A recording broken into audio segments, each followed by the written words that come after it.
1. 네펠타리 가문이 저지른 일. 먼 옛날 20개국 중 네펠타리 가문만 제외하고 19개의 가문이 마리조아로 이주하였습니다. 네펠타리 가문이 이주를 거부한 이유와 네펠타리가의 왕이 세기에 한 짓은 무엇일까요? 알라바스타에서 등장한 네펠타리 왕과 12대 국왕의 모습으로 볼 때 먼 과거의 네펠타리 왕은 이득을 취하기 위한 나쁜 짓이 아니라 누군가를 돕기 위해 저지른 정직한 일로 보여집니다. 2.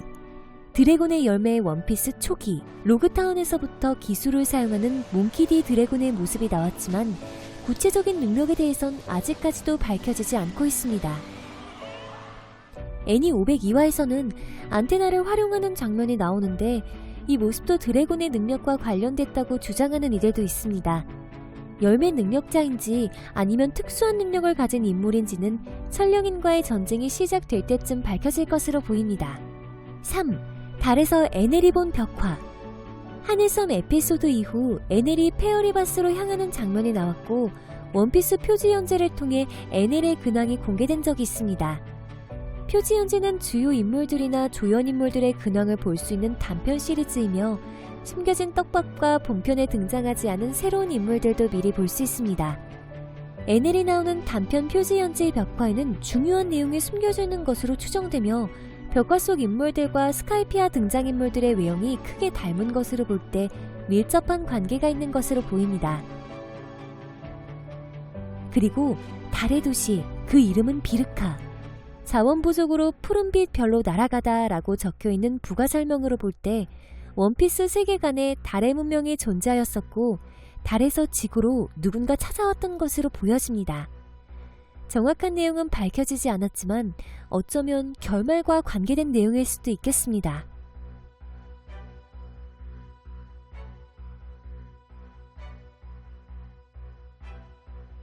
4. D의 일족. D는 또 반드시 폭풍을 부른다고 말했던 로우. D는 언제나 불우한 운명으로 가득 차 있다고 말했었던 생고쿠 등 D에 관한 내용들이 자주 나왔었습니다. 이름에 D가 들어간 인물은 골디 로저, 하그왈디 사우로, 몽키디 루피, 몽키디 가프, 몽키디 드래곤, 포트거스 디 에이스, 포트거스 디 로즈, 트라팔가 디 워텔로, 마샬 디 티치, 록스 디 지백이 있습니다. 초기의 원피스에서는 D의 이름을 가진 인물들은 전부 선한 인물로서 등장했지만 티치가 나타남으로써 악행을 저지르는 D의 인물도 있음을 보여주었습니다. 여전히 수수께 낀 D의 의미. 결말이 다가올 때쯤 숨겨진 의미가 밝혀질 것 같습니다. Dってのは何なんだ? 知りてえか。はるか昔の話だが。 5. 클로버 박사가 말하려던 고대 왕국의 이름, 기록되지 않은 역사, 공백의 100년에 존재하였었다고 알려진 고대 왕국. 클로버 박사는 포네그리프 연구를 통해 세계 정부가 은폐하고 있는 공백의 역사와 고대 왕국의 이름을 추정해내었습니다. 클로버 박사는 고대 왕국의 이름을 말하려던 순간 죽임을 당하였고 이 왕국의 이름이 밝혀지는 것만으로도 세계 정부는 큰 위협으로 다가오는 것 같았습니다.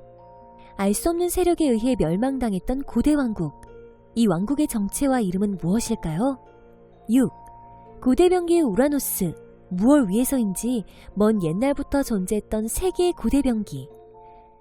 포세이돈과 플루톤의 능력은 공개되었지만 우라노스에 대해서는 아무것도 공개되지 않았습니다. 그리스 신화에서 등장하는 우라노스는 하늘의 신으로 등장합니다. 이로 인해 원피스에 등장하는 우라노스도 하늘과 관련된 고대 병기로 추정되고 있으며 날씨와 관련된 힘이라는 추측이 가장 많습니다. 플루톤은 물체, 포세이돈은 생명체.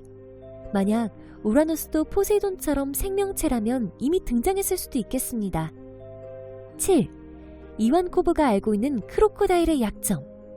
임펠다운에서 이완코브가 크로코다일의 약점 하나를 쥐고 있다고 언급되었습니다. 약점을 언급하자 크게 당황하는 크로코다일. 이 약점에 대해서는 아직까지도 밝혀지지 않았지만 마린포드에서 도플라밍고가 한 대사를 볼 때 크로코다일은 과거 여자였을 것이라는 추측이 있습니다. 크로코다일이 숨기고 있는 약점, 도대체 무엇일까요? 8. 티치, 이형의 몸. 작중 최초로 2개의 열매를 먹은 검은 수염. 한 사람이 2개의 악마의 열매를 먹으면 몸이 형체도 없이 산산조각나야 정상이지만 검은 수염 티치는 아무렇지 않아 보였습니다. 작가님은 남보다 2배는 더 긴 인생을 살아온 게 비밀에 대한 열쇠라고 말합니다. 최근 스토리에 가까운 966화에서 티치는 잠을 자지 않는다는 것이 밝혀짐으로써 2배를 살아왔다는 의미가 무엇인지 알게 되었습니다. 그렇다면 어떤 이형의 몸을 가졌길래 평생 동안 잠을 자지 않을 수 있는 것일까요? 9. 사보의 행방. 레벨리 에피소드에서 사보에 관한 슬픈 뉴스 기사가 나왔었습니다. 어떤 뉴스 기사인지 구체적으로 나오지 않았지만 이전에 혁명군의 간부들이 로쿠규, 후시토라와 충돌했다는 대사가 나와 사보도 에이스처럼 붙잡히게 됐거나 마리조아에서 죽게 된 것이 아니냐는 추측이 쏟아지고 있습니다.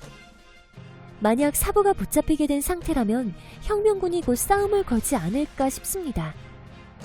10. 신해군대장 로쿠규의 능력.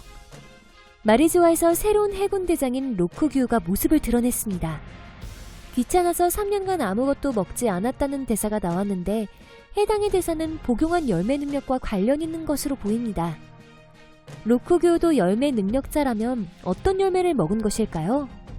초록소라는 별명이 붙었고 다른 해군 대장들처럼 별명에 붙은 색깔과 관련된 열매 능력자로 보이고 초록색과 관련된 열매를 복용한 것으로 보입니다. 도플라밍고를 통해서도 언급됐었던 로쿠규, 그의 실력과 먹은 열매가 궁금해집니다. 오늘 준비한 영상은 여기까지입니다.